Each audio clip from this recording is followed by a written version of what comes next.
on this is that, our family structures have diversified. It's no longer just always mum, dad and 3 kids. No. We've got single people, we've got, all sorts of shapes, sizes and shapes of family structure, but we still seem to think in our planning laws that what you have to have is 500 metres that you're not allowed to have more than 30% built on, because we need a grassy pitch out the back so you can play cricket on a Saturday afternoon, and you're going to have mum, dad and 3 kids in it. I mean, we're not adapting to our demographic change.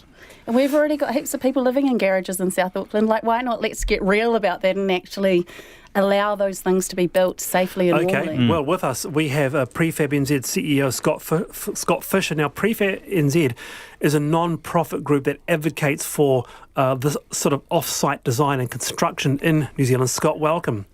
Thank you, Wallace. How are you? Yeah, good. Thank you very much. I actually want to address Carlo's issue there, because that really does sound very, very interesting as an idea. These sort of modular homes where you don't have to go through consenting again, but you can actually just slide along an extra, so for grandmother to come in. I just think that's a great use of new type of thinking. What do you reckon? Look, it's a massively exciting part of the construction sector, and there's lots and lots of different solutions that are available now. And look, and I think moving forward in the years ahead, changes continues at pace. Definitely the industry's embracing off-site manufacturing. Technology is helping to drive some great design. Factories provide better work environments in which to build those better quality homes. And the off-site industry is really embracing the high-performance houses, including insulation, because I think the opening remarks about cheap, boring and not insulated are very much in the past. Okay. Things have definitely changed. Oh, so the question is this: can you do it? Can you get up to scale? Now that you've had a commitment of sorts from the government, do you now have the confidence? Yeah, absolutely. Look, the industry is doing it, and in many ways there's been some quiet achievers doing a lot for some period of time. The recent changes are really welcomed, and I think it's great news for the industry, but for also the public, because there's a lot of current friction in the consenting process, and I think the proposal that's been put forward, which will come into effect next year, will take quite a bit of that friction out. If you've got time, I've got an example of, for example, if part of a house or a house is built in Christchurch and goes to another location in the country, the receiving council doesn't automatically accept that. Right. And that can cause some real delays, and that's not good for the customer, the home buyer, and it's not great for the builder also. Any bottleneck in the system really does create delays, and that introduces extra cost as well. And this is not about cutting corners at all. This is about taking out duplication in a process which slows things down, and it's much better to have the homeowner in their home much quicker. That means less rent. That means no bridging finance, for example. So, look, the proposal is great news. It's welcomed, and it's just going to be part of a very exciting sector. That's the end of our show. Scott Fisher, Prefab NZ, thank you so much. A lot of response to the camps. Nelson Girls College, Lake Rotoiti School Camp. We learned all about 303 rifles. There we have it. Hey, you've both been fantastic. Dr. Carla Miller and Connor English, thank you very much for being with me today. Cheers. Thank you. See you tomorrow. I'm Wallace Chapman. Checkpoint next. Bye.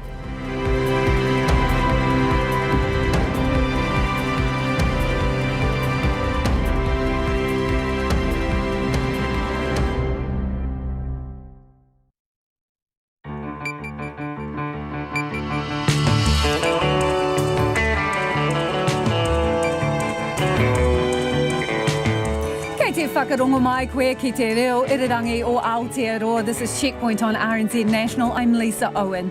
E haere nei, the Education Minister cracks down on student accommodation after the body of a teenager went undiscovered for weeks. Raitahi is worried about turning into a ghost town with part of State Highway 4 buried in a slip and not a quick fix in sight. The government throws $17 million at stamping out extremism online. Shares in Sky are the cherry on top that seals a rugby rights deal for the pay TV broadcaster. So how much was the bill all up, and what does that mean for subscription costs? A big funding boost for long-term contraceptives is expected to benefit more than 20,000 women, and the Brave Blossoms take down Scotland, and the die is cast for the Rugby World Cup quarter-finals. RNZ News at 5. Kia ora, ko Susana Leata with tēnei. Universities and polytechs will face a $100,000 fine if they're found to be responsible for the serious harm or death of students in their care.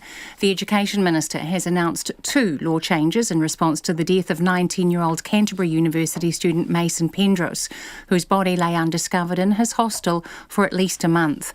Here's our political editor, Jane Patterson. At the moment, tertiary providers follow a voluntary code of conduct, but the Education Minister Chris Hipkins says that's not enough. A new mandatory code will come into effect in January 2021, but the new offence and penalty will be in place from next January. The Minister says while there are high standards of pastoral care for international students, as set out in a specific code of practice, the same cannot be said for domestic students. An interim code will be in place in time for the start of the next academic year. From Parliament, Jane Patterson. Cabinet has approved a doubling of funding for investigators to carry out forensic detection of extremism and terrorism online. The announcement of $17 million in funding over 4 years is another part of the government's response to the live streaming of the Christchurch terror attack in March. Currently, there are no specific investigators working to detect extremism online. Today's funding announcement will expand the unit that deals with child sexual exploitation material.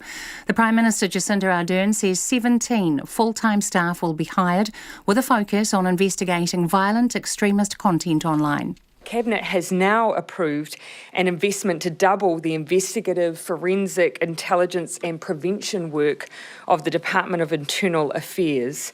$17 million over 4 years will help us to step up our work here at home. Prime Minister Jacinda Ardern. Police are hunting for a shooter after a person was seriously injured in the Manawatu town of Foxton this morning. A road and an alleyway just off Main Street are still cordoned off. The manager of the Foxton Community Centre, Ariane van der Boon, says they were told what was happening on the phone and put on lockdown. We had to lock the doors. Nobody was allowed in, nobody was allowed out. There were a number of elderly people that were just about to leave and they felt a bit unsettled. It was your adrenaline levels go up. You have responsibility suddenly for 50 people. Police lifted the lockdown about 2 o'clock for businesses on Main Street, but a scene guard remains at a Foxton house. The police say this was an isolated incident and there is no threat to the public's safety. The whānau of a man shot and killed by police in Thames in 2015 say they were let down by both the Mental Health Service and police. Vaughan Temoananui was shot after refusing to drop a gun he was pointing at officers. His inquest opened in Hamilton today. Andrew McRae reports. The 33-year-old started showing signs of mental illness in his early 20s and tried to take his own life twice. His mother, Evelyn Simpson, said her son suffered from paranoia. In a statement to the coroner, she said that on his final release home, it was very difficult to get information about her son's medication and the effects it would have on him. She felt the whānau didn't have adequate support to take care of him. Mrs Simpson said the side effects of medication included him being extremely tired and anxious. She said there should have been a whānau meeting with mental health to come up with a care plan. Ko Andrew McRae, tēnei. Locals in the North Island town of Raitihi are being warned it could be some time before a critical highway is fixed. State Highway 4 is shut because of a huge slip earlier this month. Right now, the only way around the slip is a 1-hour windy road which bypasses Raitihi altogether. The Transport Agency's Lance Kennedy says he's not sure how long the road will be out of action. We want to ensure that the locals are aware this is a priority for NZTA to reinstate the road, but to also reinforce that message that this is not going to be a quick fix, and the local community and businesses are going to need to think about how they're going to sort of adjust, if you like. Lance Kennedy says authorities will be meeting with affected residents on Thursday.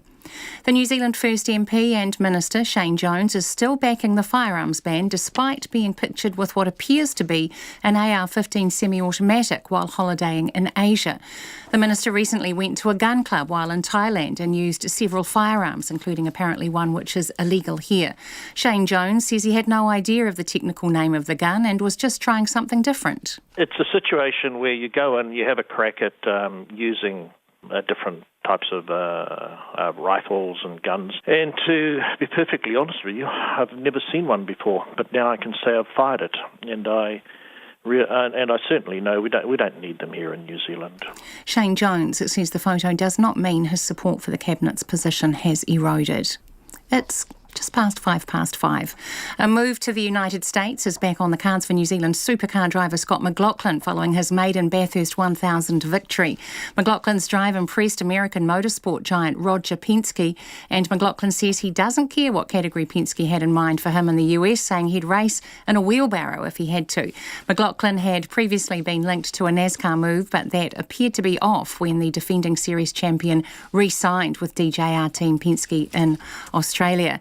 Penske wants McLaughlin to come to the US, but McLaughlin appears happy in Australia for now. I've got more to achieve here and just want to keep winning and doing the best job for my team and our sponsors and our partners, our supporters. You know, we have an amazing fan base all week. It's been unreal. Scott McLaughlin. The Australian Diamonds are refusing to panic after suffering a rare second straight loss to the Silver Ferns. The New Zealanders followed up their World Cup final win over Australia with another one-goal win in the opening game of the Constellation Cup series in Christchurch yesterday. The two sides now head to Auckland with the Silver Ferns chasing just their second ever Constellation Cup series win. However, Diamonds coach Lisa Alexander isn't about to hand over the trophy just yet. We're not going to go and see psychologists, all of us, but we absolutely need to address it, and we will. It shows how close you are, and I always say to our players that if you're close, there's not much more that we need to do. Lisa Alexander. That's the news. New faces at the council table. Young people are capable and competent enough to provide representation and do a good job in governance. Japan's World Cup win puts the wind up South African fans. It's going to be a very hard game, especially after losing to them 4 years ago. The problem is they're so deadly with the ball in hand. I won't be sleeping well for the next week, that's for sure. And fluctuating fortunes. Jacinda Ardern was up at 49, and that's come down to 38.4, which is a significant drop. Keeping up with the news on Morning Report, weekdays from 6, on air and online. Then on 9 to noon, Energy Minister Megan Woods on how exactly her power reforms will level the electricity playing field. And after 10, shot by a white supremacist, Race Boyan forgave his attacker and tried to prevent his execution. Join me, Catherine Ryan, on 9 to noon after Morning Report on RNZ National.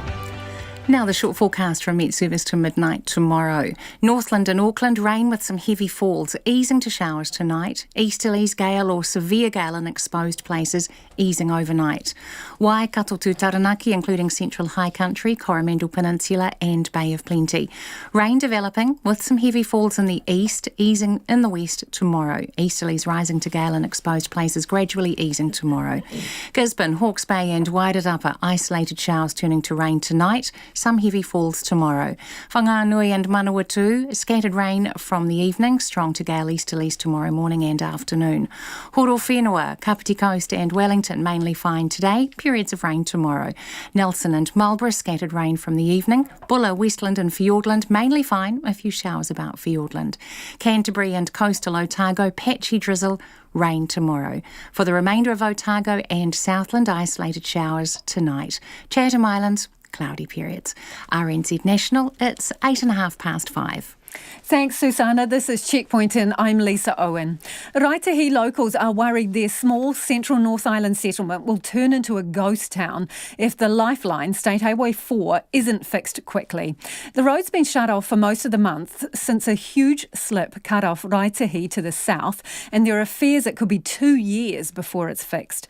As Jonathan Mitchell and cameraman Dom Thomas report, business has dropped off fast as people bypass the area. What's usually a busy State Highway 4 is now deserted.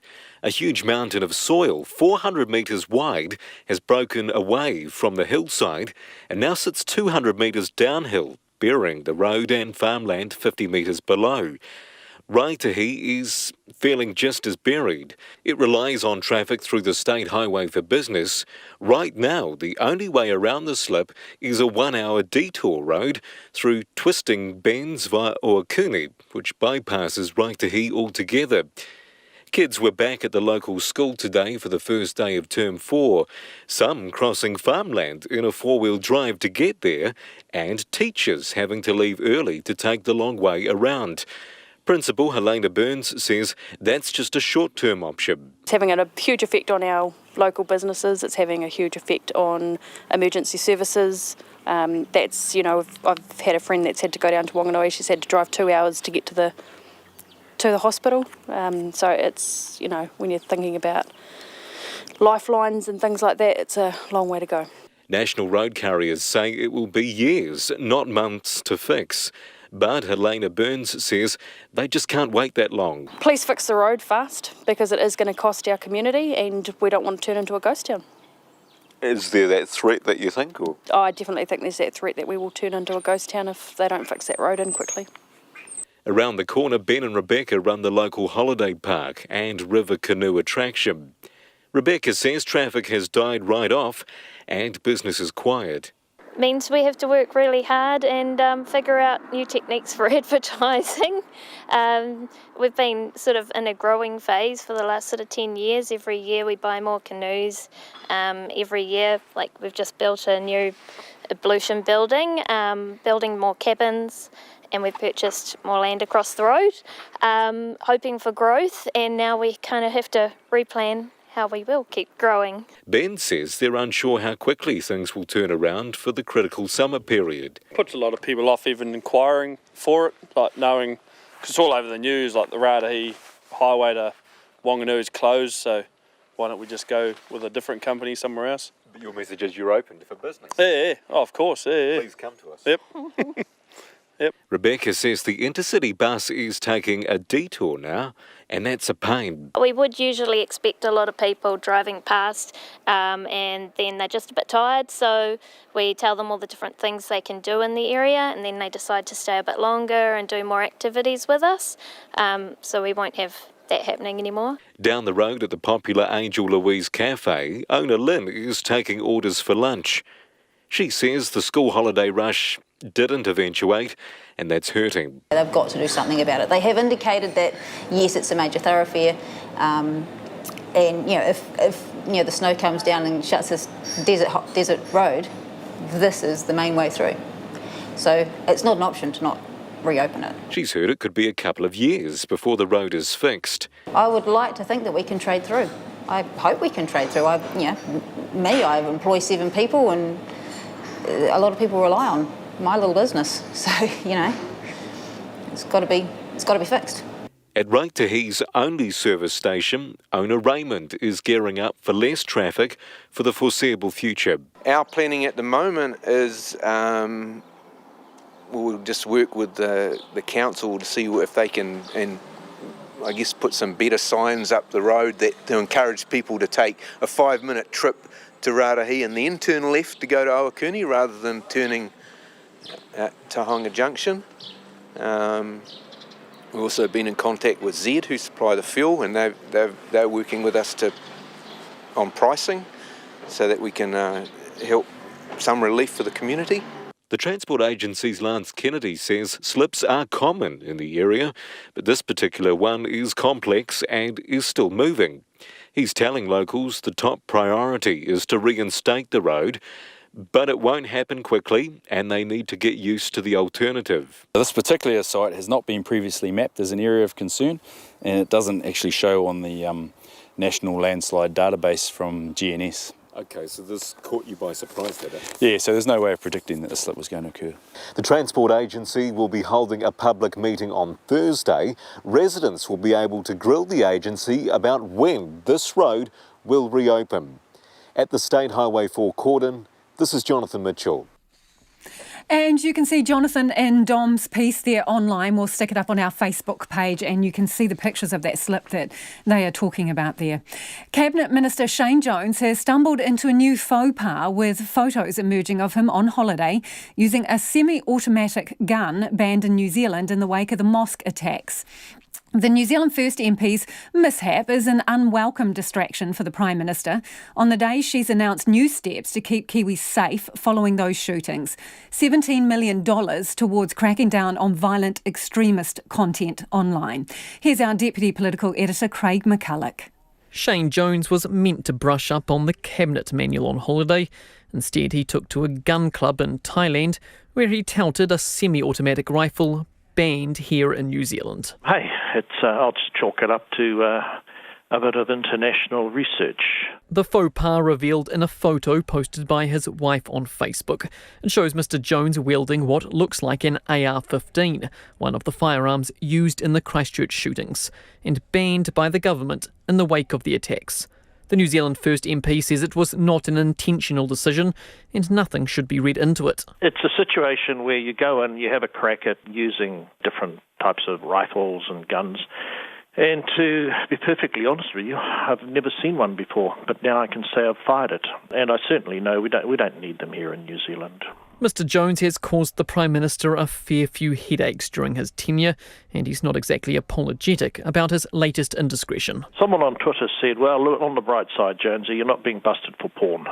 Just a few weeks ago, Shane Jones was chastised by Jacinda Ardern for his loose lips, but the Prime Minister was putting on a brave face at her post-Cabinet press conference this afternoon. Look, it's not for me to individually monitor the activities of every minister when they travel overseas. Would I have done it? Absolutely not. But the most important thing for me is that that minister supports what this government has done, and he does. It's a distraction Ms Ardern would have preferred to avoid. On the same day, she's announcing more action in response to the mosque attacks. We will set up a dedicated team to find, stop and prosecute violent extremist content online. A funding boost of $17 million over 4 years to see an additional 17 full-time staff employed by the Department of Internal Affairs, dedicated to removing harmful content online and prosecuting those responsible. This team will work to try and stop the quick progression of this material online.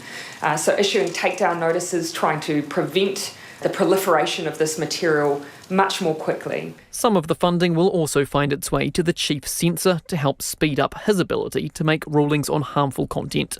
The new money welcomed by Internet New Zealand's Chief Executive, Jordan Carter. Everyone hopes, I think, we don't have another major Christchurch-style incident to deal with. But even last week with the attack in Germany, it showed that these things do come up from time to time. And making sure we've got some people on the ground ready to deal with it is a good thing to do. Community voices also in favour. Anjum Rahman from the Islamic Women's Council praising the move. We know that dealing with this stuff needs responses within a matter of minutes.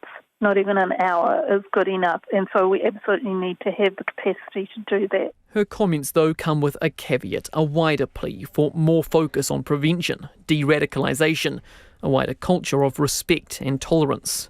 Perhaps even some more discretion from government ministers. From Parliament for Checkpoint, Craig McCulloch. And it's about 18 minutes after 5. You're with Checkpoint on RNZ National. Let us know what you think of that, particularly Cabinet Minister Shane Jones there. Picture a photo of him using a semi-automatic gun that's banned here in New Zealand. Tone deaf, or okay, he's on his own time and using it in a country where it's still legal. Let us know your thoughts. You can text us on 2101, tweet us at Checkpoint RNZ or email checkpoint@rnz.co.nz. 2 long-term contraceptives, which currently cost hundreds of dollars, will now be fully funded by the government, a change being described as life-changing for some women. Pharmac has announced it will fund the Marina and Jadis IUD devices from November, which can also be used to treat heavy menstrual bleeding and endometriosis. The change is expected to benefit more than 20,000 women. Nita Blake-Person reports. Around 40% of all pregnancies in New Zealand are estimated to be unplanned. The younger a woman is, the more likely it is the pregnancy will be unplanned. But it's hoped that a boost in funding for more long-term contraceptive options will help bring that statistic down. The intrauterine devices, or IUDs, Marina and Jadis, are now to be fully funded without any restrictions. Jackie Edmund, the Chief Executive of Family Planning, says that will make a huge difference to many women. Previously it was around $350, which is a huge cost for some people, and so this makes a big difference from our perspective in terms of equity and choice for women, and it will there's lots of people out there that this would work really well for. She says the IUDs, which are both inserted into the uterus and release the hormone levonorgestrel, are some of the best forms of contraception out there. They've been described as fit and forget contraceptives because they last between 3 and 5 years and are 99% effective.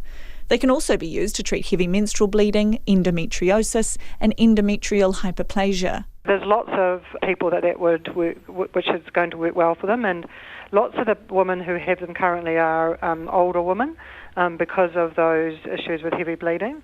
But certainly younger women will get great benefits from Mirena and JDS, and of course for many women they will end up not having periods, which is a huge benefit. Pharmac's acting medical director Ken Clark says they've been wanting to fund the devices for at least 18 months. We've had strong advice from our clinical experts and of course a lot of requests from women and members of the public about funding these devices, and we're really pleased we're at the stage where we can do so. Women's Health Action General Manager Isis Mackay says the funding is long overdue.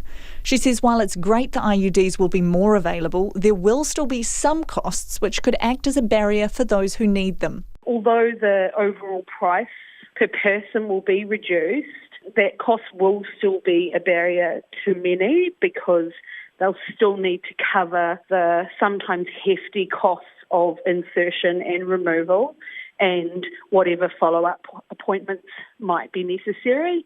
And those can range from, fairly reasonable to up to $120 or more per procedure.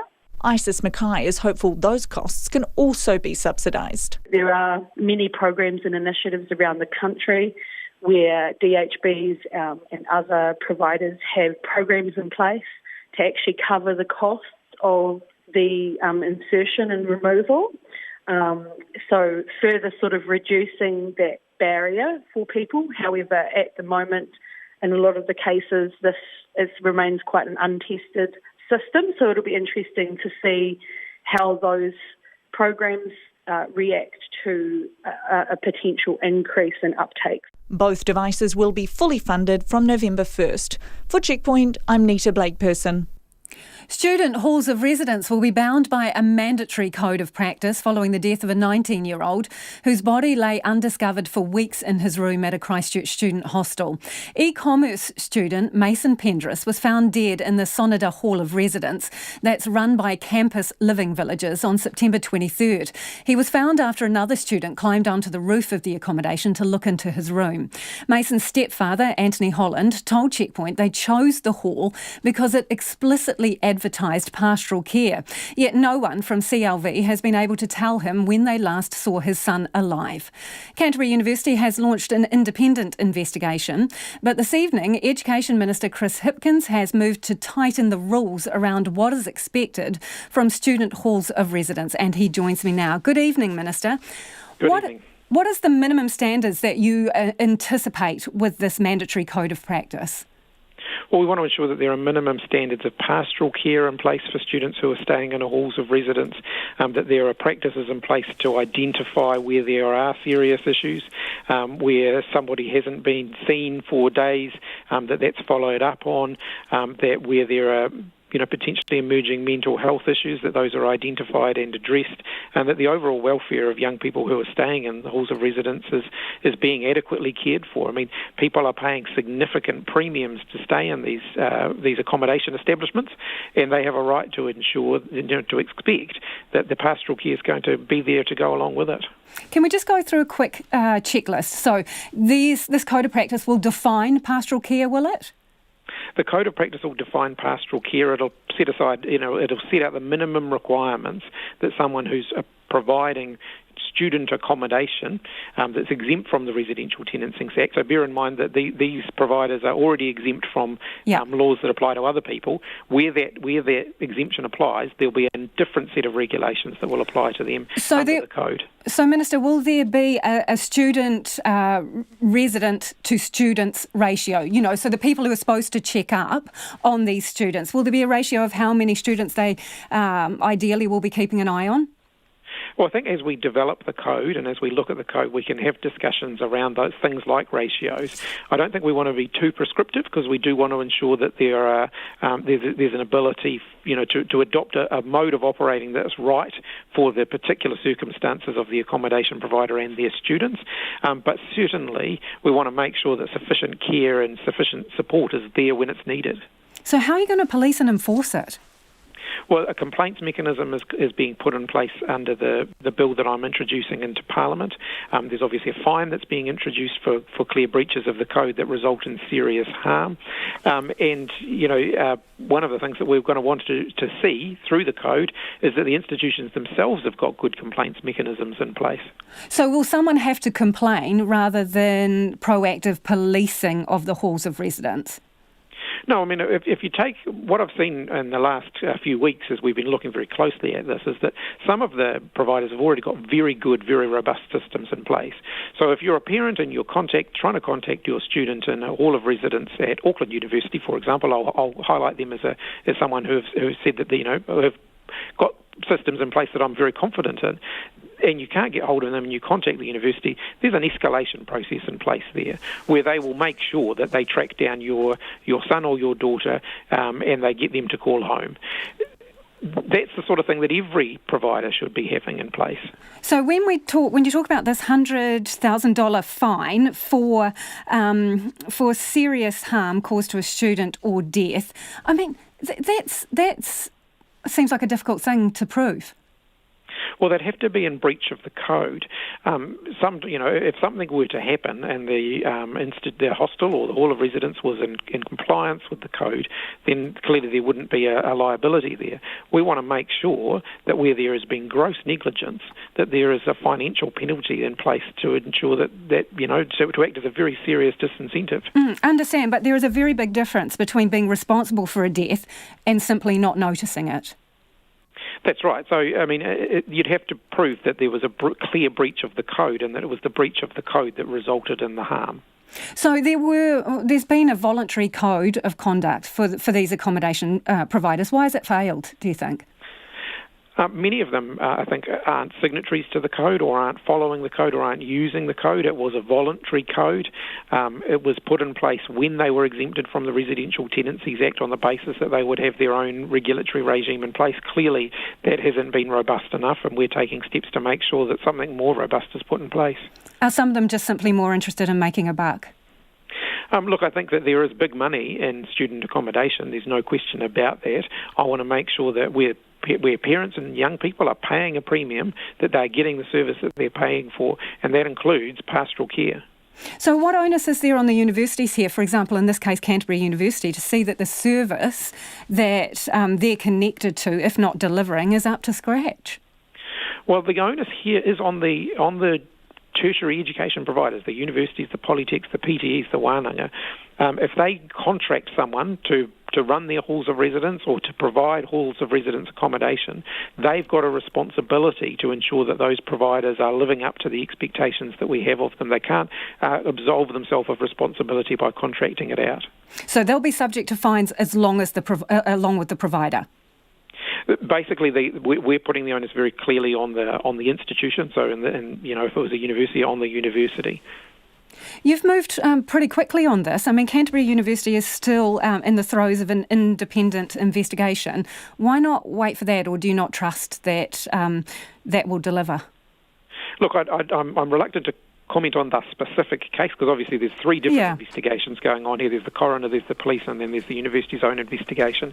But I want to make sure that there are some minimum standards in place for all halls of residence for the beginning of the new academic year. I think that we owe that to the young people and to their parents to provide that level of assurance.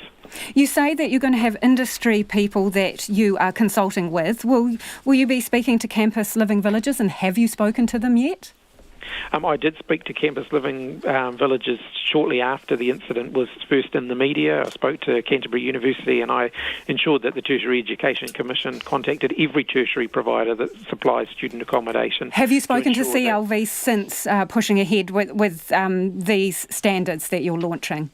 No, I haven't. We will be going through a consultation process on the interim code, and then obviously a longer consultation process on putting a more permanent code in place. So will you be consulting with them in terms of the code? Campus Living Villages, will they be involved in that process? It'll be an open consultation process, so students, parents, current providers of student accommodation, the institutions themselves, they'll all have an opportunity to have input into that. We want to make sure that the code is workable and that it's providing the level of assurance that I think people expect. Will there be any provision in there to bar any particular providers if they are seen to be repeat offenders? Look, I think those are matters for the institutions themselves. I think clearly, given that their liability or the burden is going to rest with the institutions themselves, they won't be renewing contracts with providers who are letting them down because the liability will ultimately rest with them. Are you comfortable with the relationship that Campus Living Villages still has with a number of our universities, tertiary providers? Look, I don't want to comment on any particular provider, and particularly not when there's an active investigation or several active investigations underway. So once those investigations are complete, will you revisit that issue? Yeah, look, I think once that's all public, then sure, I'm happy to revisit that. Appreciate you joining us this evening. That is Chris Hipkins, the Education Minister there.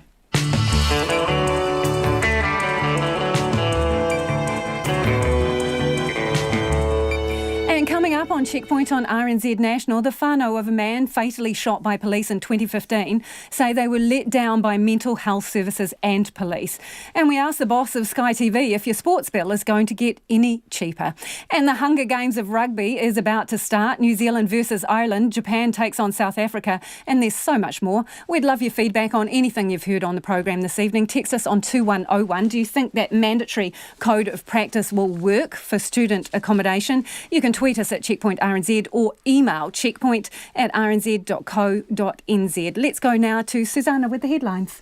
Universities and polytechs will be up for a $100,000 fine if they're found to be responsible for the serious harm or death of students in their care. The Education Minister has announced 2 law changes in response to the death of 19-year-old Canterbury University student Mason Pendros, whose body lay undiscovered in his hostel for at least a month. Chris Hipkins says the current voluntary code of conduct for tertiary providers is not enough and a new mandatory code will take effect in 2021. Cabinet has doubled funding for the forensic detection of extremism and terrorism online. The announcement of $17 million in funding over 4 years is another part of the government's response to the live streaming of the Christchurch terror attack in March. Currently, there are no specific investigators working to detect online extremism. Today's funding announcement will expand the unit that deals with child sexual exploitation material. The whānau of a man shot and killed by police in Thames in 2015 say both the Mental Health Service and the police let them down. Vaughan Temwananui was shot after refusing to drop a gun he was pointing at officers. His inquest opened in Hamilton today. A person is dead after a yacht sank off the Northland coast this afternoon. Police say a mayday call was received at about 12:30 this afternoon after the 47-foot sloop got into trouble in bad weather. An Air Force Orion flew to the scene to assess the situation while 2 helicopters made their way from Auckland. The Orion dropped a life raft to the crew and the 4 occupants of the boat were winched into a rescue helicopter. The New Zealand First MP and Minister, Shane Jones, is still backing the firearms ban, despite being pictured with what appears to be an AR-15 semi-automatic while holidaying in Asia. The Minister recently went to a gun club in Thailand and tried several firearms, including apparently one which is illegal here. Shane Jones says he had no idea of the gun's technical name, but says he's certain such firearms are not needed in New Zealand. Those are the latest news headlines from RNZ National. Our next news and weather update is at 6. Thanks, Susanna. If you've just tuned in, this is Checkpoint and I'm Lisa Owen. Sky Television has secured crucial rugby broadcast rights in a move likely to shore up its sports war chest after hemorrhaging cricket and the Rugby World Cup to rival Spark. Sky will keep the SANZAAR rights that cover all rugby games played between New Zealand, Australia, South Africa and Argentina, including the Investec Rugby Championship, Mitre 10 Cup and Super Rugby tournaments. It's not disclosed how much it paid, but the deal will see New Zealand Rugby become a minor shareholder in Sky. Madison Reedy was at Sky TV's Auckland headquarters today and filed this report. It's a win-win situation for Sky and New Zealand Rugby. Sky TV secured the crucial rugby rights it needs, and NZ Rugby plans to capitalise off the broadcaster's growth. All Blacks games against some of their biggest competition will be available to watch across the country until 2025 on Sky's pay TV service, its online streaming platforms, and free-to-air on Prime. We're the national sport. And so Heartland New Zealand's got to be able to watch rugby. So that was a critical part of it. The chair of New Zealand Rugby, Brent Impey, describes it as a world-first deal, with the organisation taking a 5% stake in the pay TV operator. As far as I'm aware, this is the first time ever in a sports rights negotiation anywhere in the world that the sport, as part of it, has become a shareholder in the broadcaster. So we're breaking new ground here. It's unique. The market's changing for the broadcaster with streaming services. The market's also changing for the sports. So we're dealing in a totally dynamic and disruptive market. Sky's chief executive, Martin Stewart, meanwhile, is breathing a sigh of relief after the pay TV operator was pipped to the post by Spark for the local cricket rights just last week and this year's Rugby World Cup. 7 months ago when I started, a lot of people told me that there was no way we were going to renew the rugby, and we have. Sky is keeping mum on how much it's paying for the rights, although it would be at least $235 million because it had to seek shareholder approval. Martin Stewart would just say that Sky has paid materially more than it has previously. We're very comfortable with the level of investment that we've made. We believe very passionately in the future of our company, and we look forward to actually growing our business with the new rights that we've secured. Sky TV will release a revised financial forecast later this year, and its shareholders will be asked to approve the deal at the company's annual meeting on Thursday. The deal is already getting the tick of approval from the public, especially those who are unimpressed with Spark's streaming of the Rugby World Cup. I am going to stick with Sky, simply because I did sign up to the Spark as well, and they've really let me down. I am a Sky customer, and I have been thinking about whether I'd continue, and it probably might be enough to make me stay. Personally, I think it was disgusting that Spark Sports was given the rights to the rugby, and the way they've gone about streaming it has just been disgraceful. And the fact that they bought the cricket rights really upset me last week, so that wasn't a good week either. I've got Sky, I've always had Sky, and I'll just go with the flow. At least I know what I'm getting. New Zealand Rugby spoke to Spark about the rights in June, but the telecommunications company never actually got a look in the official bidding process. We had, under our contract, an exclusive negotiating period with Sky, and we concluded the deal last night, which was the last possible moment that we could have done that before going to market. We had discussions with Spark earlier in the year, and so we were aware of what they were pitching, where they were at. But no, we made the decision over the weekend that we would not go to market, that we would settle with Sky. Brent Impey says the deal solves many of rugby's own financial woes, and without it, it was looking at a ruthless cost-cutting scheme. The cost of rugby continues to accelerate, whether it's player salaries at the top level, whole organisation of the game. So it's a very hungry beast, New Zealand Rugby, so we needed to make sure that we're financially secure going into the future. Otherwise we would have had to cut costs, and cutting costs in this game is just cutting costs of rugby programs, which is the last thing we wanted to do. So whether or not the All Blacks come home from Japan with the Rugby World Cup, New Zealand Rugby has something to celebrate about. For Checkpoint, I'm Madison Reedy. And let's stick with the business theme. Nona Peltier's joined me in the studio. Nona, Fisher & Paykel Healthcare, it's lifting its profit outlook again. What's going on with them? Yeah, so they make masks. So they make equipment to help people with breathing and other apparatus, hospital equipment. One of the things they make is these masks that help with sleep apnea, plus the machines. But the masks are the important part in a way, because once you've bought the machine, you need the masks. And the masks are consumable because you can't use them forever. And hospitals especially have a big turnover in those. Now, the FDA in the United States approved one of their premier full-face masks for sale in the United States. That caused Fisher & Paykel to update their full-year profit guidance for the year ending in March by another $10 million. That's their net profit.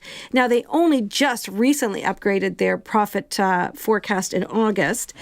So the masks are one thing, but it's not only the masks that have helped the company.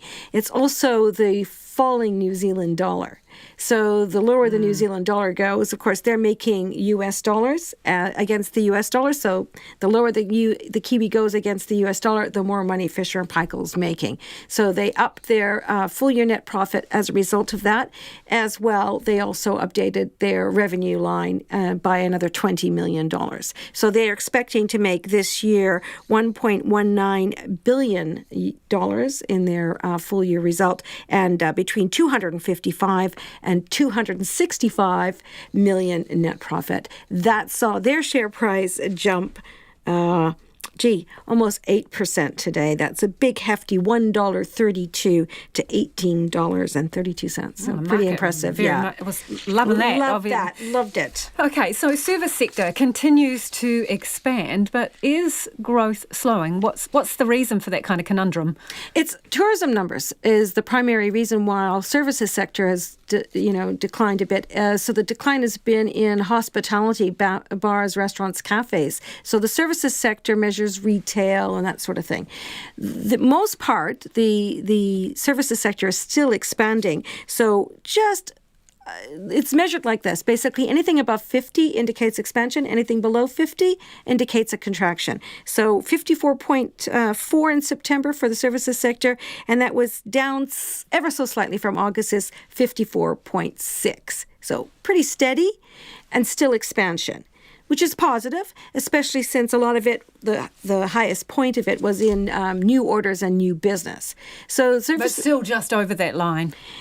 Yeah, it's actually in line with their long-term average to be more accurate. Now, the thing is, the manufacturing sector, which is the other side of this, was really poor. We had those numbers on Friday, and it indicates a contraction over 3 consecutive months. So that's below 50. Overall, that says that our economy is probably have slowed to about 1.5%. Now that's versus the Reserve Bank's forecast of 3%. So it could be that the activity, now this is not a survey, the activity in the services sector and manufacturing sectors are showing what's really happening. This is a survey of what's actually going on. The central region of New Zealand seems to be stronger than some of the other parts as well, so that's interesting, and that sort of seems to reflect what we've seen with other kinds of surveys in terms of positivity and so on. Yeah, so interesting times for the economy. This indicates that it sort of gives more support, more weight to the Reserve Bank cutting the official cash rate, for sure this year in November. Next month we're expecting to move one. Things along a little bit. But others are forecasting cuts in February and also in May, and that would be the ANZ. So we could see quite a low interest rate coming up, and we can expect rates to stay low for longer. Let's go for a quick twirl around the markets. Let us know how Sky went as well today. You can't forget about that. So last week we had a drop of 21%. This week, because of this announcement, Sky's TV's price rose 19% at the close. It was up higher than that earlier on, like 21%, to $1.06, a rise of 17 cents, which is significant, certainly. They were the darling of the day. Now, interestingly, the share price of Spark, the other winner in the Spark, competitor. Yeah. Well, in some ways, yeah, it rose 1% by 5 cents to $4.51. And you might ask yourself, why would that be? And the main thing is that people don't, have to keep stepping back a bit, is that Spark's competitor is not Sky. Spark's main competitor is Vodafone. So if Spark stops bidding for sports rights now, they're not going to get the rugby rights. This should make their shareholders happier, because that means Spark won't be spending so much money on winning customers from Vodafone. Yeah, it's kind of a roundabout thing. But think of Sky TV as collateral damage in all of this. And numbers for our dollar. Nona, have you got those handy for us today? I do. Trading at 63.1 US cents, which is where we've been for a while. Yep. We're a little bit lower, just slightly, against the Australian 93 Australian. But British pence at 50.1, and that's partly because the pound is looking a bit stronger with news that Brexit might, actually work out well for the Brits, who knows? And overall, our top 50 index, it rose nearly 1% by 103 points. So that's reflected in what we're seeing in the other numbers, to 11,027. Back into the 11,000. You cracked the 11,000s. Thank you, Nona Peltier, with our business wrap. At least 30 people have died and 18 are still missing after a powerful typhoon caused major flooding and landslides across Japan. The storm swept through the country, bursting more than 20 riverbanks in dozens of places. Rescues are still underway, while residents are now being forced to confront the massive clean-up. The ABC's Jake Sturmer reports from the city of Kawasaki, southwest of Tokyo. The hum of generators pumping thousands of litres of water makes for a numbing backdrop to the clean-up here in the low-lying streets of Kawasaki. The leftover water means many residents still can't go back home and see the damage. One man in his 60s died around here, trapped as rising floodwaters engulfed his ground floor apartment. Haruo Ishizuka says the water level near his house went up to 4 or 5 metres. He says he never imagined it would be this bad. The forecast said 400 millimetres of rain, but it suddenly went to 500 millimetres. He says it felt dangerous, and now the aftermath is terrible. More than 110,000 officials are involved in rescue operations, and many are concentrated in the Nagano prefecture in central Japan. Authorities spent the day evacuating hundreds from their homes, trapped by the rapidly rising floodwaters. Much of the worst flooding has been in this prefecture. This local says she saw everything in her house getting washed away and thought, is this a dream or reality? But she says she's very glad she survived. Tragically, a 77-year-old woman died when authorities did not attach her harness correctly to an evacuation helicopter. Jake Sturmer reporting. The All Blacks will take on Ireland in this weekend's Rugby World Cup quarterfinals after Japan beat Scotland last night to qualify top of Pool A and set up a showdown with South Africa. England plays Australia and Wales faces France in the other knockout games. Rugby reporter Joe Porter is in Tokyo and witnessed the Brave Blossoms make history.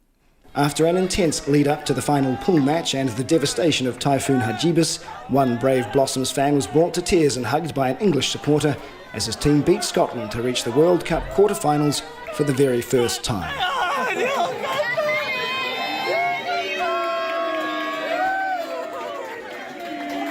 They were tears of joy, of course, and while Tomashi's English was limited, it was clear what the win meant to him.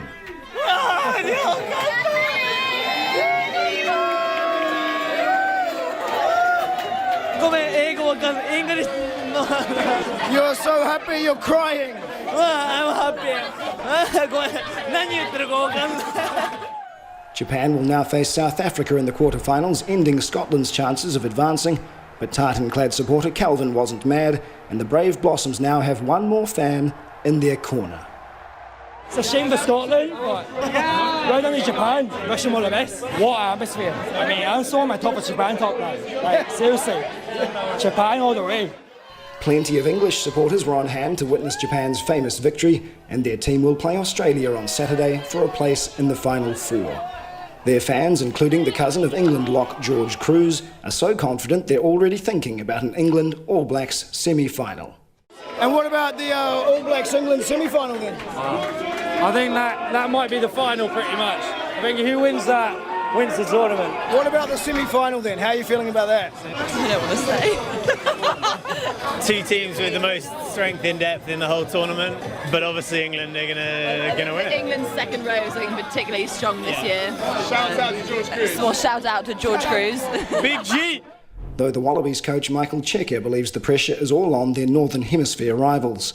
England are coached by fellow Australian Eddie Jones, who suggested after their final pool match was cancelled because of the typhoon that the extra time off would help them. Cheika isn't so sure. He was saying that would be an advantage and that the typhoon gods were smiling on him. So, yeah, I suppose they better win. They've had the best preparation, according to the coach, so they better go out there and win. If that's the best possible preparation, we'll see how we go. The All Blacks will face Ireland as they continue their quest for an unprecedented third straight World Cup crown, and coach Steve Hansen says playing a team they've lost to twice in recent years will keep them focused. They're a quality side. They've been number one this year. I think our last three results are loss, win, loss, so there won't be any complacency in our camp. So it's pretty exciting. We're right where we want to be. And Hansen is quite happy to avoid hosts Japan in the quarters, who he says are playing a beautiful brand of rugby. Yeah, well, it's a good way to play footy, isn't it? I mean, it's worked against Ireland, it's now worked against Scotland and Samoa. So people have said, who do you want to play? Well, they're the informed team, so I'm quite happy they're on the other side of the draw. Today happens to be a traditional Japanese public holiday for health and sport, held every October since the 1964 Tokyo Olympics. It's perfectly timed after last night's victory, with these fans still in delirium. The chants will only get louder if Japan can make more history and reach the Final Four. In Tokyo, mō te hōtaka o te ahipo nei, ko Joe Porter aho. It is 10 minutes to 6. I'm Lisa Owen and you're with Checkpoint on RNZ National. The whānau of a man shot and killed by police in Thames in 2015 say they were let down by both the Mental Health Service and police. 33-year-old Vaughan Te Moana Nui, who had mental health issues, was shot after confronting police and refusing to drop a rifle he was pointing at them. The inquest into his death is being held in Hamilton. Our Waikato reporter Andrew McRae was there. I was terrified. I grabbed my two girls and ran out the front door into the line of fire. The 3 armed police officers had their guns pointing at my house. There were multiple armed police pointing their guns in our direction. As we were running, we made it halfway across the road. I heard 3 gunshots. I turned around and see my brother falling to the ground. Both of my 2 young girls, aged 4 and 7 years old, witnessed this. The sister of Vaughan Te Moana Nui, Genevieve Simpson, describing the last moments of his life. Vaughan Te Moana Nui had been in and out of the mental health unit at Waikato Hospital over the last few years. On the day of his death, he'd been drinking and was at his sister's place with a gun. She told the coroner that her brother's actions were both erratic and frightening. Ms Simpson said Vaughan had started to calm down when armed police arrived. They were aggressive and had their tone of voice yelling at Vaughan to drop his gun. This increased Vaughan's anxiety as they continued to yell at Vaughan. She says police ignored her straight after the shooting. I was left walking aimlessly up and down the road with my girls following me. None of the police officers asked if we were okay, they just walked past us. A neighbour took us into his house, and 20 minutes or so later a policeman finally came in and talked to us. This was when I was told Vaughan had died on the way to hospital. Vaughan Te Moana Nui started drinking at the age of 13, was a father at 15 and started showing signs of mental illness in his early 20s. He tried to take his own life twice. His mother, Evelyn Simpson, said her son suffered from paranoia. In a statement to the coroner, read by her husband, Chris Simpson, she said that on his final release home, it was very difficult to get information from the hospital about her son's medication and the effects it would have on him. I feel we did not have adequate support to take care of Vaughan on our own. I believe there should have been a whānau meeting with everyone involved in his care and made a clear care plan. Since Vaughan was released, I only met with a community mental health worker twice. Both visits were superficial and brief.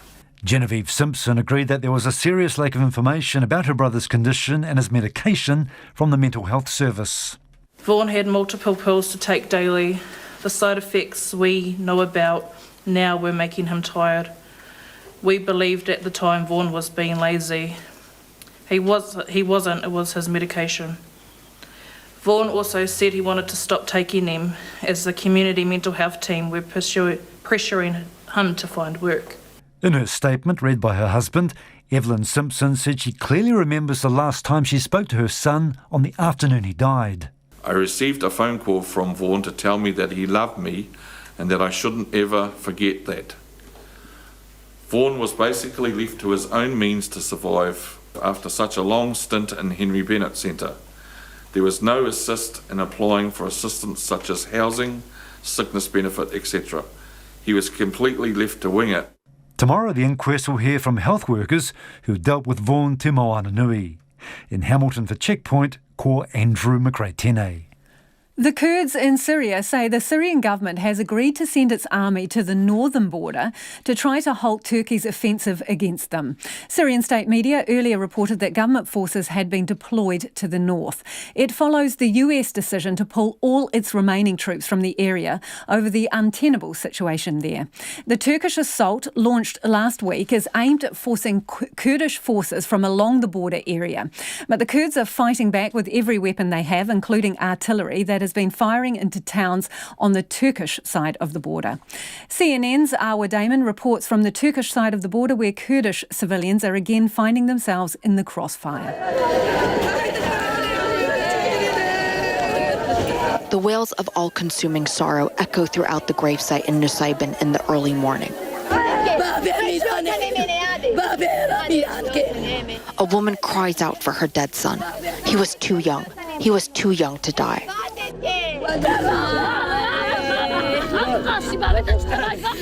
Others unwilling to let go of those they loved, those taken away too soon, too senselessly.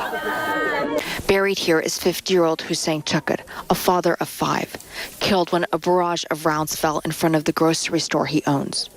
In all, 8 people, civilians, were killed. 6 of them buried here in this small cemetery, up against the Syrian border in the shadow of the Syrian city of Kamishli. They were members of Turkey's ethnic Kurdish minority, a minority with a tormented past, a painful present, and an uncertain future. The Turks fire and the other side retaliates. When that happens, who does it hit? It hits us, Muzaffer Doğan tells us. We just collect our dead and bury them. He said goodbye to his cousin, who was a father of 4. He describes his cousin as a happy man, whose only problem was that he was Kurdish. Many of those here also have relatives on the other side. Families on both sides of this border are caught in the crosshairs of an offensive whose consequences are unknown. The cemetery clears out quickly. Even in their sorrow, people are afraid of gathering in large groups, lest more rounds fall again. For Turkey, the YPG, the Kurdish-led fighting force in Syria, poses an existential threat Ankara is determined to destroy, no matter the cost. The YPG is an offshoot of the PKK, which has been designated a terrorist organization by Turkey and also the US and the EU. The PKK has been battling the Turkish state for decades. Nusaybin is in Turkey's southeast, a region whose population has been caught in Turkey's war on terror before. What we're being told is that there used to be single-story homes here, but they were destroyed in the most recent clashes, very fierce fighting that broke out between Turkey and the PKK. That was back in 2015, and many of the homes here were subsequently destroyed. The Kurdish population along both sides of this border know war. They know fear and uncertainty, and that war often blurs the lines between those who are armed and those who are innocent. Awa Damon on the Turkey-Syria border. A person is dead after a yacht sank off the Northland coast this afternoon. Police say a mayday call was received shortly after midday after the 47-foot sloop got into trouble in bad weather, about 37 kilometres off Cape Brett. Russell radio volunteer Anna Huggett has been following developments. We listened on Channel 16 to Maritime Radio, and they reported that there was a 47-foot sloop in difficulty 20 miles approximately north of Cape Brett. It was taking on water and it was sinking.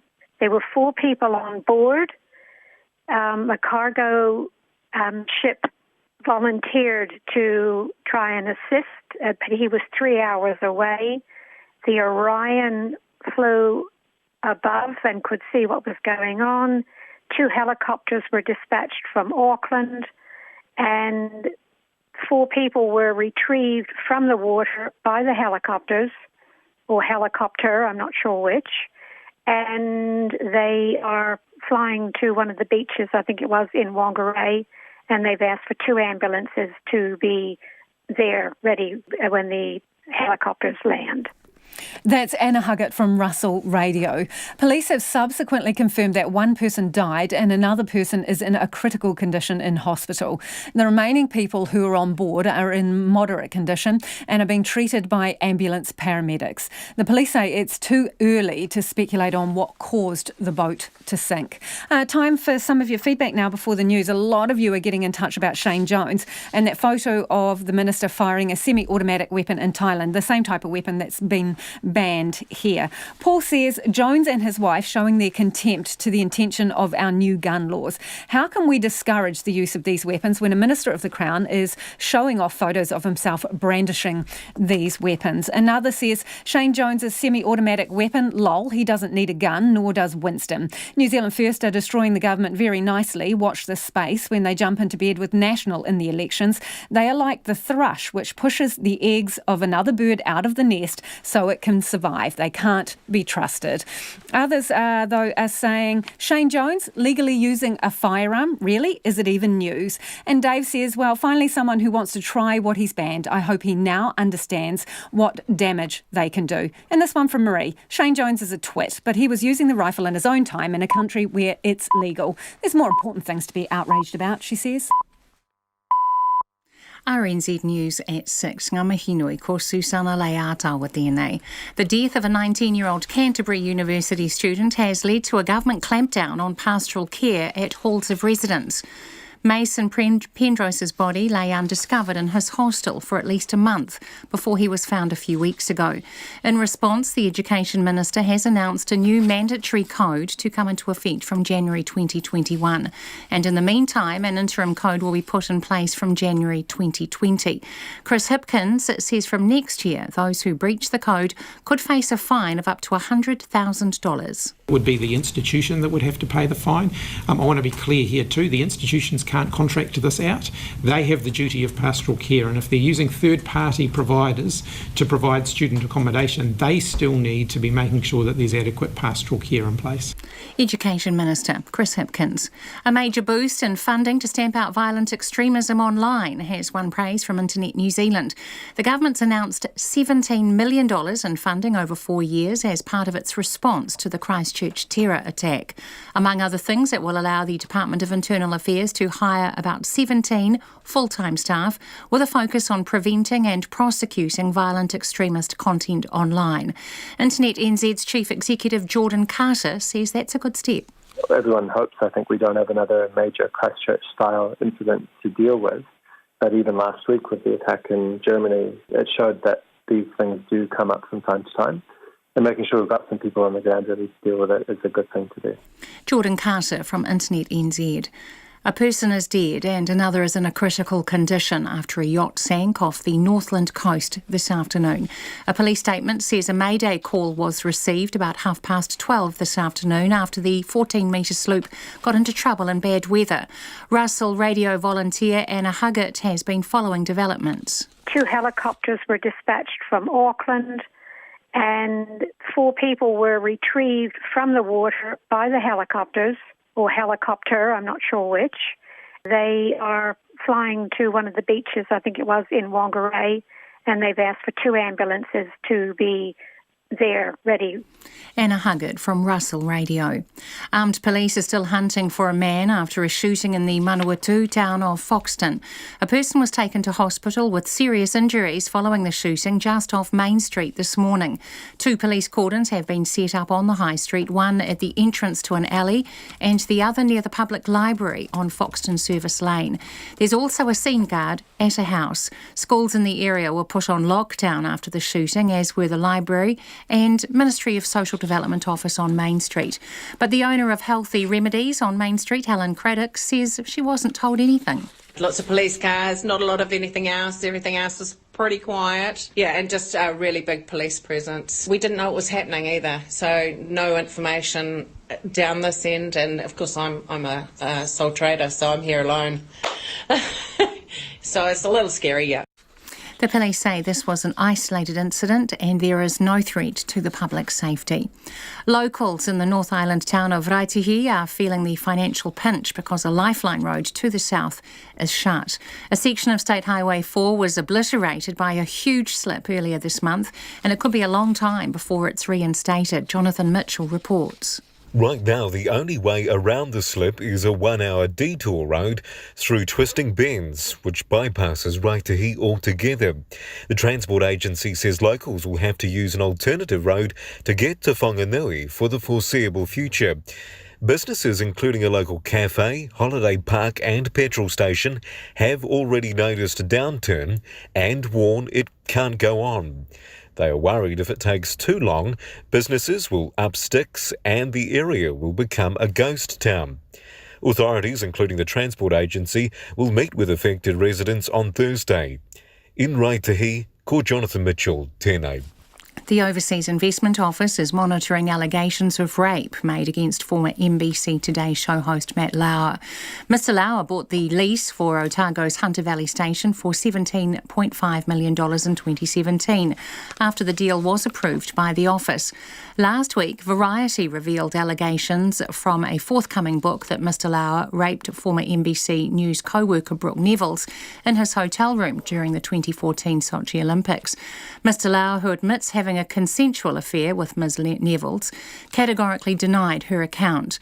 Ms Nevils accepts there were further sexual encounters after Sochi, but describes them as completely transactional due to power dynamics. The OIO's group manager Vanessa Horn told RNZ they became aware of the new allegations through the media and are monitoring the situation closely. Mr Lauer's leasehold of Hunter Valley contains a condition of good character. Police say a school bus has crashed in Hawke's Bay, seriously injuring the driver, the only person on board. Emergency services were called to the single vehicle at Whakiki, Wairoa, about 4 o'clock. It's 6:05. The Ireland First Five, Johnny Sexton, has questioned what he calls a strange negativity around Ireland's Rugby World Cup campaign. Ireland will play the All Blacks on Saturday night's quarterfinal in Tokyo, after Japan finished top of the pool following wins over Ireland, Scotland and Russia.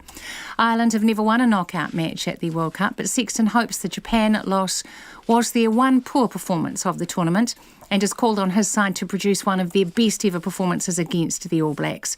Questionable sportsmanship from teammate and fellow New Zealander Fabian Coulthard has taken some of the shine off Scott McLaughlin's maiden Bathurst 1000 motor race win. Coulthard controversially slowed down during a late safety car period, backing up the field while McLaughlin and Jamie Whincup raced to pit lane to refuel. Coulthard was given a drive-through penalty, and his team has been charged for breaching race protocols.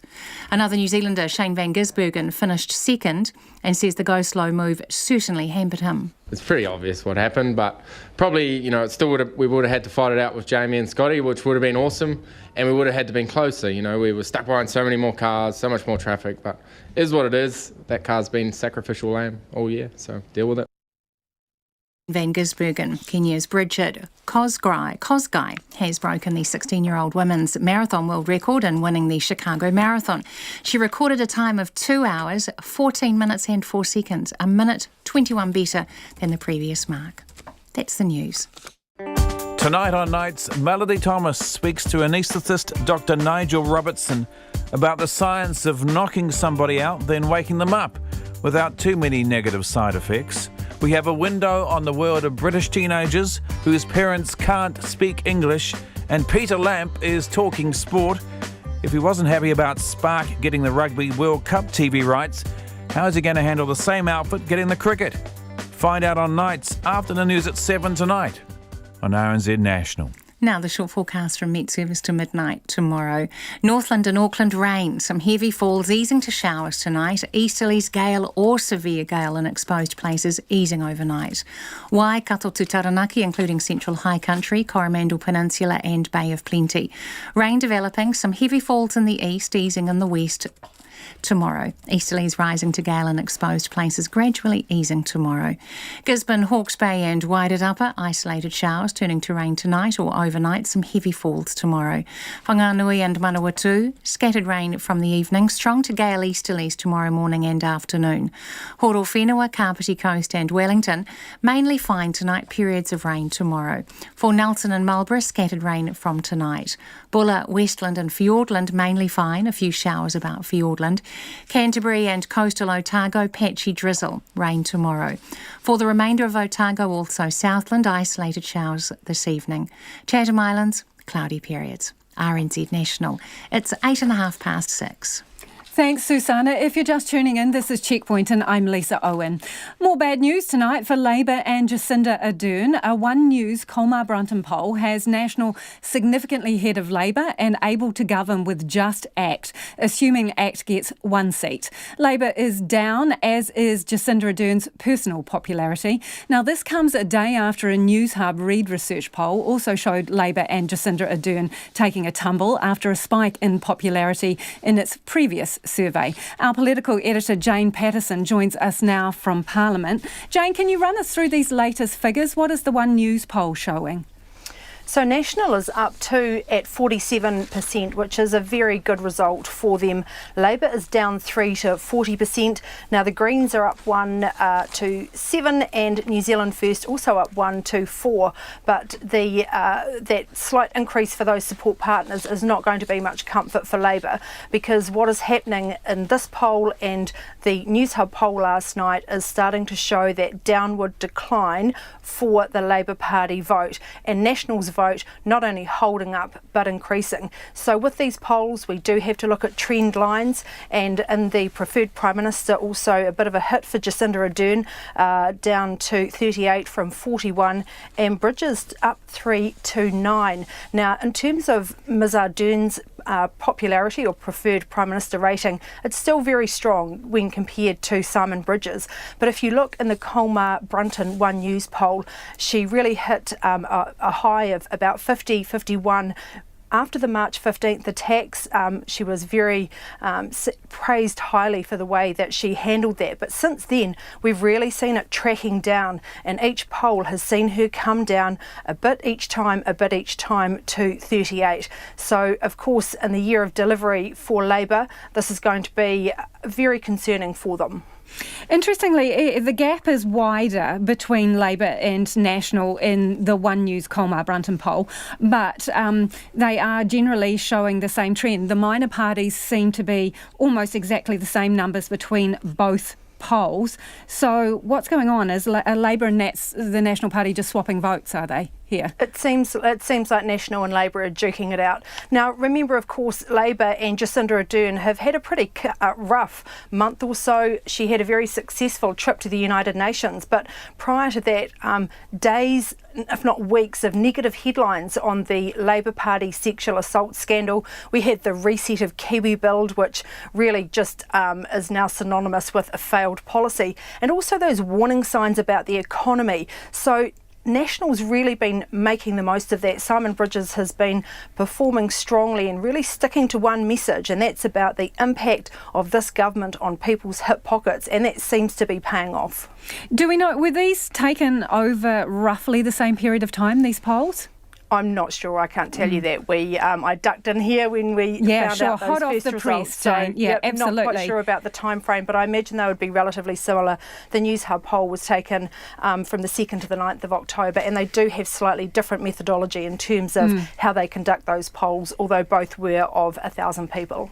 How much heart will Simon Bridges be taking from this? Because overall his party is firming up numbers and going upwards, but his preferred stakes are still, well, could we say weak?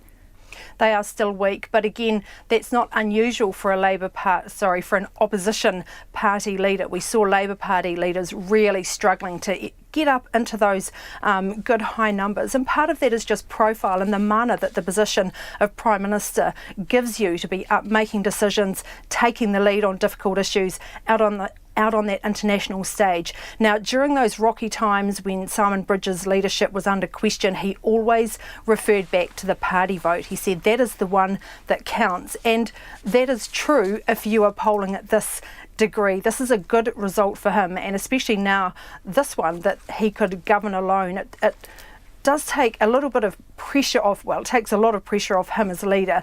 I must say though, there's a long way to go until the election campaign. A huge amount can happen, but this will be very heartening for Simon Bridges and will absolutely help to shore up his leadership, and any potential challenge that he may have been facing will be even more difficult now with an opposition party polling at these numbers. Yeah, Jane, our producer here, Catherine, has just confirmed to us that those poll periods were virtually the same. One was from the 5th of October to the 9th, the other from the 2nd to the 9th. Will Jacinda Ardern and Labour be slightly panicked by this? Look, I think they can't be anything but concerned. They've enjoyed good numbers, and of course they'll say that this number and the News Hub poll last night were still well above what the Labour actually achieved at the election. Now, again, National is really honing in on what they say are the failures of the coalition to deliver. Jacinda Ardern saying this afternoon, we have stuff underway. There are many projects, many policies, but there are still some big areas where the promised reforms haven't come or haven't yet come, and that includes education, welfare. Tax reforms basically came to naught. So National has a fair bit of fodder, and Labour will be looking very carefully about how they can present themselves as having delivered, and also just about the feeling that voters have. Do they feel better under this government than they did under the last? Will they have the confidence that the government can continue to keep a strong economy going, to keep employment up? All of those sorts of things become very sharp in voters' minds as that election campaign draws nearer next year. It's not that far away, is it, Jane? Thanks very much. That's Jane Patterson, our political editor, joining us there from Parliament. The boss of Sky TV has ruled out giving away any more Sky shares to secure other sports rights after sealing the Sanzar Rugby deal with a 5% shareholding in the pay TV network for New Zealand Rugby. Sky won't say exactly how much it paid to get the 5-year contract that includes broadcast rights for rugby in New Zealand, including the Black Ferns and provincial games, but it describes it as, quote, a record investment, including the more than $18 million worth of shares. The announcement comes hot on the heels of the pay TV broadcaster losing out to Spark for some cricket rights and, of course, the current Rugby World Cup. Spark never got to throw its cheque in the ring for this rugby, though, because Sky got first dibs on negotiations as the incumbent rights holder. I sat down with Sky CEO Martin Stewart at the firm's Auckland headquarters and asked whether the price he paid for the rugby rights was enough to hurt. We've made sure that we've cemented a really good partnership with New Zealand Rugby for the next 6 years, but 5 years after the one we already have. We've made sure that we have enhanced our relationship with them so that we're working together in a true partnership, and we're very pleased with the deal. Did you crack the 400 million mark? We never talk about how much rights actually cost us. People do speculate in the press all the time about how much things And are. that's the number obviously being speculated about, isn't it? Know, so how close is the speculation? As I say, we never talk about it one way or the other, because once I say yes or no to anything, then we'll be answering that question forevermore. The rights have materially increased, but that's something that we expected within our forecast and within our planning. So, on that note, what do you regard as a material increase? Like 10% increase, 20% in cost? Well, I'm not going to be able to answer the question, no matter how many different ways you keep asking it, but look, we're very comfortable with what we've done, with what we've paid. We have a very keen understanding of how much a particular right is worth to us, and we formulated our plans around what we thought would have to be a material increase for rugby, and we're delighted with where we've ended up after the 7 months of work that we've put into the various renewals that we've gone through. So New Zealand Rugby has said this morning that the equity part of the deal was its idea. Was 5% what they came to you with first off, or were they after a bit more? I think that we had a range of discussions around what the deal might look like, not just from an equity point of view, but from a rights fee point of view. We're actually very interested and very excited about the idea of... But did you negotiate them down? Did they come asking for a bigger chunk of the pie in terms of equity? That's the way these things always work, is that everybody... So how much more were they after? It doesn't really matter. Oh, it does. It's interesting. No, it doesn't really matter. No, I think the important thing is that actually from our point of view, having them as a shareholder is a good idea. We're very pleased about it because it actually cements us together in a partnership in a way that is fairly, I think it is truly unique in the world of sports and broadcasting.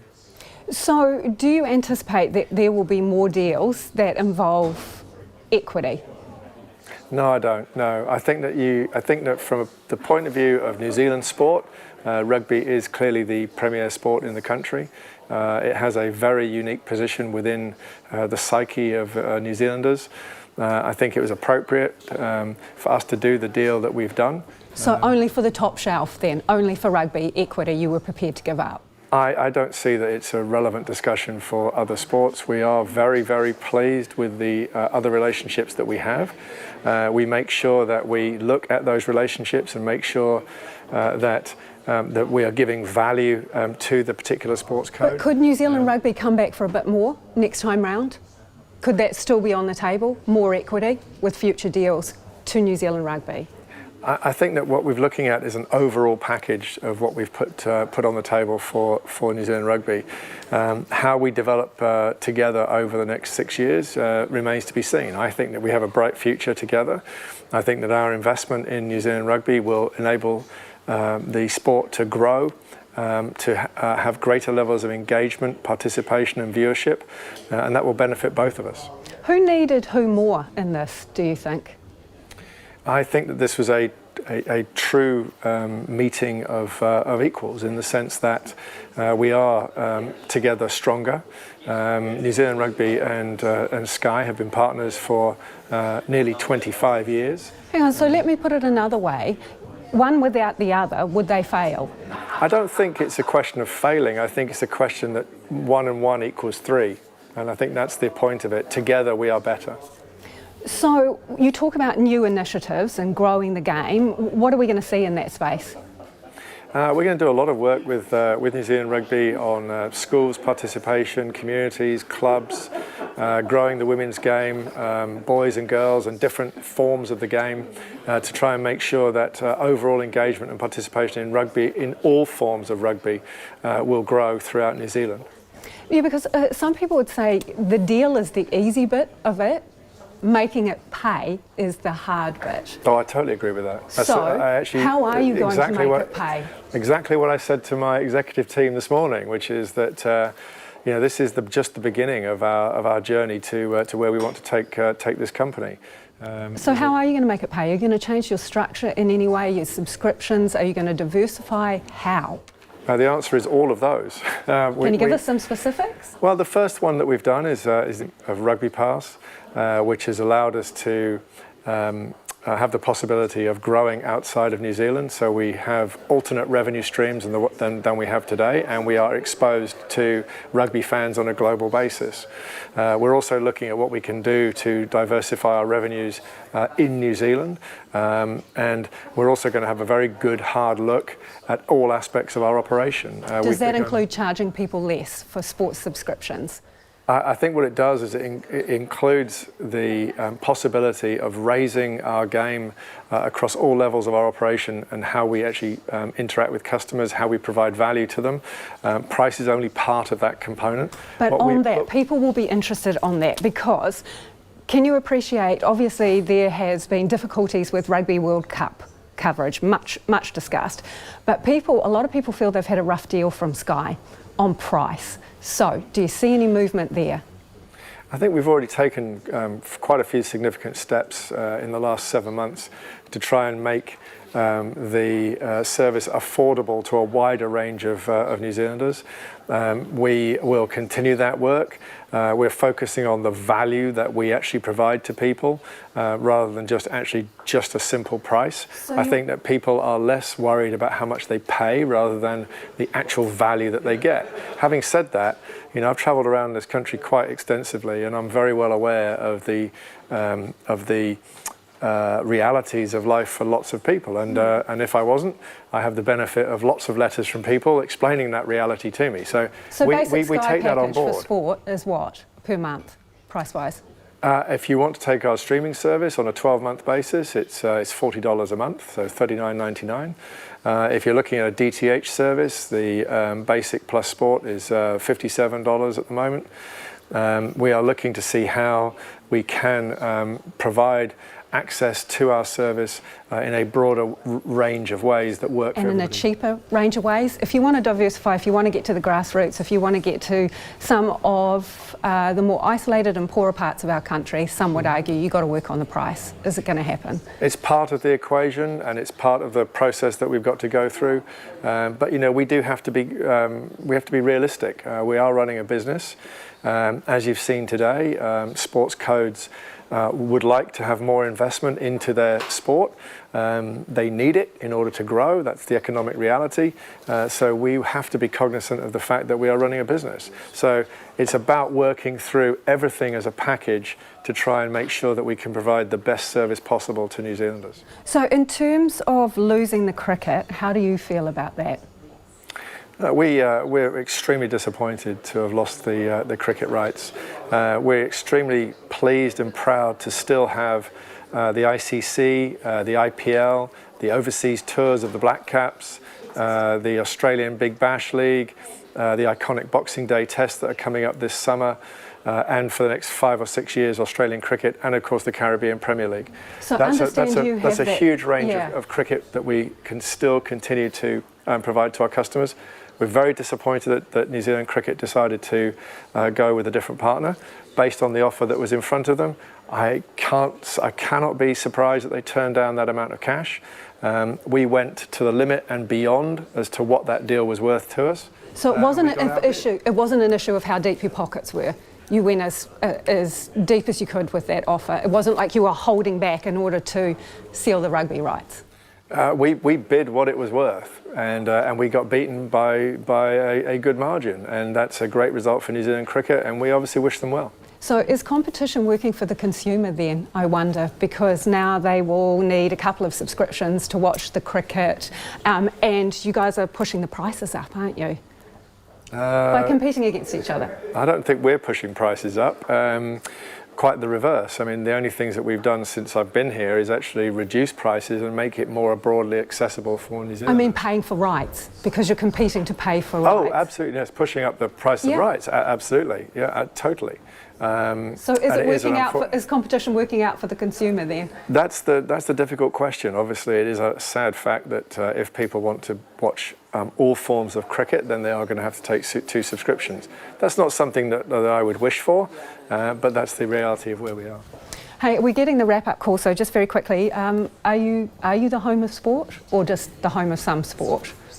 I think we're the home of sport. I think that if you look at the depth and breadth of the sport that we have compared to any comparable service on a global basis, then we are most definitely the home of sport. And that's the Sky TV CEO Martin Stewart. Japan head coach Jamie Joseph claimed that seeing Typhoon Hagibis destroy parts of the country inspired his team to battle harder for a place in the quarterfinals at the Rugby World Cup. The Brave Blossoms beat Scotland 28-21 in a thrilling encounter in Yokohama overnight, topping Pool A ahead of Ireland and securing a place in the quarterfinals for the first time ever. Bridget Burke has more.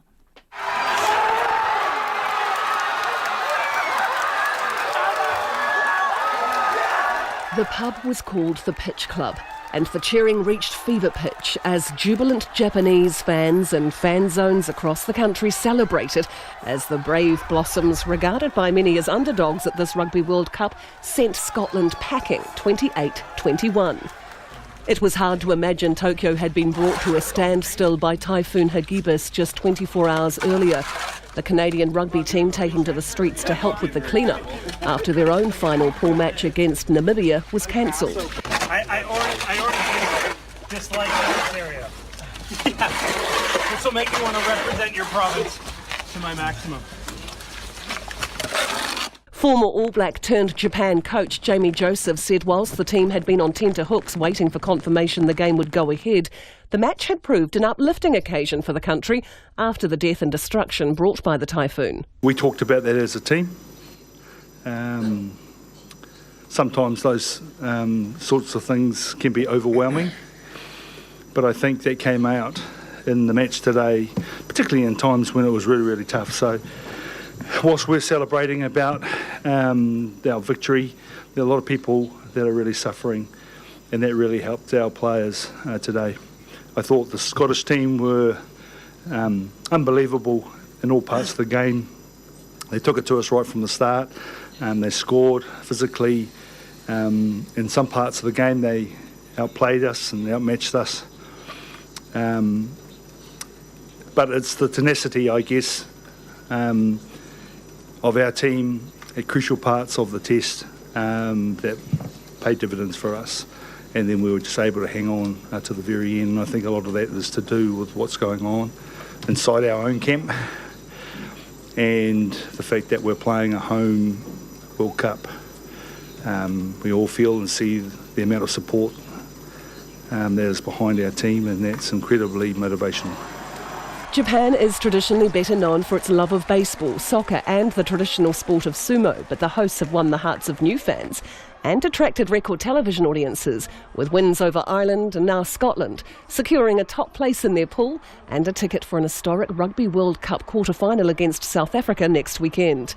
Japan's captain, New Zealand-born Michael Leach, said the win was not just a win for the hosts, but for rugby in Asia and Tier 2 rugby. For us to qualify for the quarterfinals, now we're shifting the goalposts. So the key to our victories are preparation, being aligned from the start of the week, consistent messages. So we'll do that, and we're not coming out next week to have a good game and lose. We're coming out to win. Japan has participated in every World Cup since the tournament began in 1987, but were perennial losers, serving as easy prey for the Tier 1 sides, most notably in a demoralising 145-17 loss to the All Blacks in 1995. That all changed in 2015 in England when Japan stunned South Africa and just missed out on reaching the quarterfinals despite having won 3 matches. Scotland was the only side to beat Japan in their pool 4 years ago, so it was sweet revenge for Jamie Joseph's men to get the win this time. Japan's quarter-final against South Africa takes place next Sunday. For Checkpoint, Bridget Burke. And that is all we've got time for this evening. We'll be back again tomorrow. Catch you then. One News Colmar Brunton poll has National 7 points ahead of Labour and in a position to govern with the help of ACT. The government is bringing in a mandatory code covering pastoral care in halls of residence after the death of a 19-year-old Canterbury University student. The whānau of a man shot and killed by police in Thames in 2015 say they were let down by both the Mental Health Service and police. And one person is dead and another is in a critical condition after a 14-metre yacht sank off the Northland coast this afternoon. Our next news is at 7. Take the pulse of the day's news every weeknight at 10. Everybody knows Jeff Koons. Everybody knows what he produces. Some people like,